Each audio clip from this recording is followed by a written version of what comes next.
Artinya al-jamaah tidak akan berdiri dengan tegak dan kokoh apabila 4 pilarnya hilang, satu saja. Jadi kalau 4 pilar ini tidak tegak, khawatir langkah-langkah itu sering terhambat. Maka apa pilar yang harus dikembalikan, dipulihkan kembali? Yang pertama adalah umat,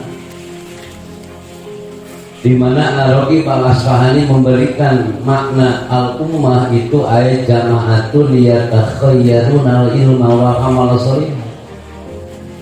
Disebut umat itu adalah sekelompok manusia yang selektif memilih ilmu, juga di samping selektif mencari ilmu dan diwujudkan ke dalam amal shalih. Dari ilmu dan amal shalih yakununa uswatun li ghairihi. Umat nu kieu nu pigawitalkeun batur harayana asup teh. Jadi umat mun dina bahasa Sunda mah umat teh sing imeut anggota Persis teh. Imeut itu artinya teliti, tulaten. Perkara nu leutik diperhatikeun itu imeut artinya. Mun pamajikan kaluar teu make kaos kaki berarti imeut. Mah di kaos kaki akan teh imeut mah. Jadi sing imeut perkara-perkara nu alit, perkara-perkara yang kecil pun terlalu diperhatikan. Jadi itu umatnya imeut. Berarti umat bukan hiji sing imeut karena pasalan alit. Nu kadua umatnya sing loba emut karena kewajiban. Dan muktamar ada semaya.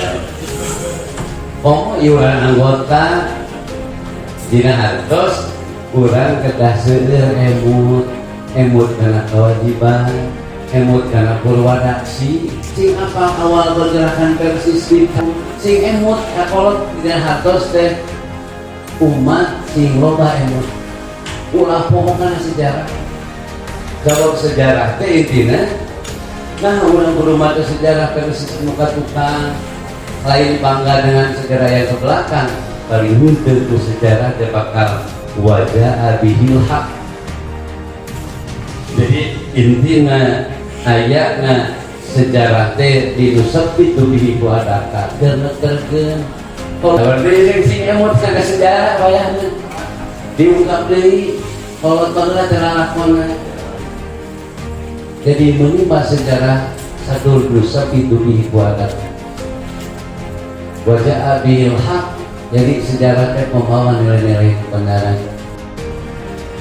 Imut, emut, jeung imut, ari imut mah singa kelenyu ulah jadi anggota Persis nu jalma lupa jika loba hutang. Jadi berarti sing loba imut teh jadi anggota Persis dengan memperlihatkan kul-kul ummah nu ramah. Sok sana jan ke eta keheul. Ada kudu imut bagi imut. Itu berarti ngawangun restorasi umat itu dikembalikan umatnya si loba imut, si loba emut, jeung imut.